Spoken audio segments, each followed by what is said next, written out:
Сәлем балалар, әдебиетті оқу 2-ші сынып, 6-ші сабақ, тақырыбы өзім туралы айтайын, не үшін өлеңі. Бірінші тапсырма үлгіге қарап өзім туралы айт. Мен мейірімдімін, өйткені мен өзімнің кішілерге қамқорлық жасаймын, достарыма көмектесемін, жануарларды жақсы көремін, үлкендерге қолғабыс етіп, айналама тек жақсылық жасағым келеді. Мен өнерлімін, өйткені мен бос уақытымда сурет саламын, ән айтамын және мектептегі мерекелік іс-шараларға белсене қатысамын.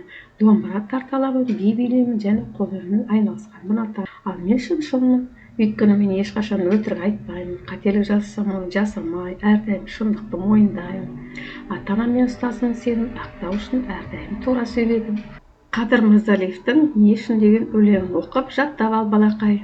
Екі көзің не үшін керек? Жақсыларды көру үшін. Екі қолың не үшін керек? Елге көмек беру үшін. Енді біз осы сұрақтарға жауап берейік. Бұл өлең сұрақ-жауап диалог түрде құрылған. Онда адамның мүшелері көз, қол, құлақ, жүрек, тіл, аяқ және олардың өмірдегі шынайы, биік адамгершілік мақсаттары туралы айтылған.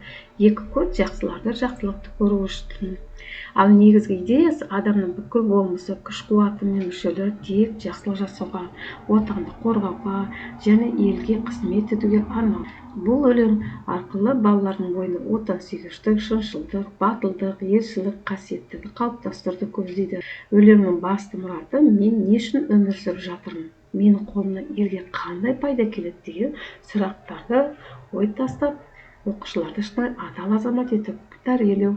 Бірінші оқушы екі көздің не үшін керек? Екінші оқушы жақсыларды көру үшін.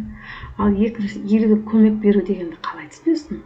Елге көмек беру дегенде әрбір адамның тек өз қара басын ойламай, айналасына, халқына, отанына пайдалы іс жасау деп түсінемін. Үшінші, ақиқатты айту дегенді қалай түсінесің? Ақиқатты айту деген әрқашан тура сөйлеу, ешқашан өтірік айтпау, әділдікті жақтау. Тілмен жақ адамға өсек айту немесе біреуді алдау үшін емес, шындықты айту үшін де берілген. Автор аяқтың қызметін неліктен туған жермен байланыстырады? Себебі адам баласы алысқа кетсе де өз тамырын, кіндік қаны тамған отанын ешқашан ұмытпауы тиіс екенін көрсету үшін аяқты туған жермен байланыстырады. Адам баласы өседі, білім қуып немесе қызмет бабымен дүниенің түкпір-түкпіріне саяхаттап, шет елге қоныс аударуы мүмкін. Бірақ аяқ адамды әрдайым өзін асыға күткен алтын ұясына, туған еліне, өз отанына алып келеді. Шығармашылық тапсырма жалғасында өздерің ақыл-ой не үшін керек, жақсы білім алу керек деген сияқты сұрақтар құрастырыңдар. Үшінші тапсырма кестедегі сұрақтарға жауап бер. Жаңа біз жауап бердік. Бесінші тапсырма өлеңде қарамен жазылған сөздер дауыс ырғағымен тағы да өздерің осы өлеңді оқып шығасыңдар балалар. Төртінші тапсырма айнаға қарап өзіңді сипатта. Менің шашымның түсі қара, ұзын, әрі бұйра, көзім мөлдір қара түсті, бойым орташа, үстіме әдемі қызғылт көйлек киіп алғанмын. Менің жүзім жарқын күлімсіреп тұрмын.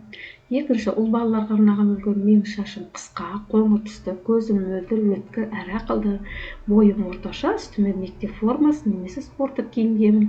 Менің жүзімнен әрдайым жылылық байқалады. Балалар, айнадан қарап тұрған өзіңе қандай жақсы сөз айтар едің деген сұрақ арқылы өзіңді жақсы көру сезімдерін айтуға болады балалар. Тапсырма сұрақтар. Апай, айтып берші деп сұрады Рая. Неге менде бәрі екіден, ал тіл біреу, мұрын біреу? Себебі деп жауап береді апайы. Сен көбірек көресің, көбірек тыңдайсың, көп істейсің, көбірек жүресің, аз сөйлейсің, мұрынды кез келген жерге тықпайсың. Міне тілдер мен мұрын біреуден ғана болады екен. Түсінікті ме енді? Есепте екі баланың көздері қанша? Екі баланың 4 көзі бар. 3 ұлдың құлақтары қанша? Сол қолдағы саусақтар қанша? 3 қыздың мұрындары қанша деген сұрақтарға жауап беріңдер балалар.